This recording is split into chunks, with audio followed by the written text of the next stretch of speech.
24/5/24 வெள்ளி.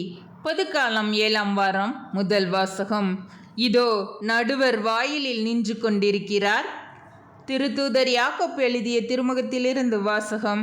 அதிகாரம் 5, இறைவசனங்கள் 9 முதல் 12. சகோதர சகோதரிகளே, நீங்கள் தண்டனை தீர்ப்புக்கு ஆளாகாதவாறு ஒருவர் மற்றவருக்கு எதிராக முறையிடாதீர்கள்.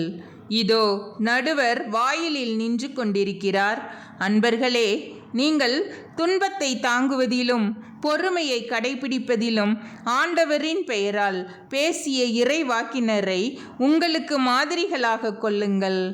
தளரா மனமுடையோர் பேறு பெற்றோர் என்கிறோம். யோபுவின் தளரா மனதை குறித்து கேள்விப்பட்டிருக்கின்றீர்கள். இறுதியில் ஆண்டவர் என்ன செய்தார் என்பதும் உங்களுக்கு தெரியும். ஏனெனில் ஆண்டவர் மிகுந்த பரிவுள்ளமும் இரக்கமும் கொண்டவர். எல்லாவற்றிற்கும் மேலாக என் சகோதர சகோதரிகளே, நீங்கள் ஆணையிடவே வேண்டாம்.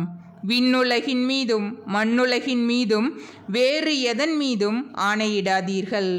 நீங்கள் ஆம் என்றால் ஆம் எனவும், இல்லை என்றால் இல்லை எனவும் சொல்லுங்கள்.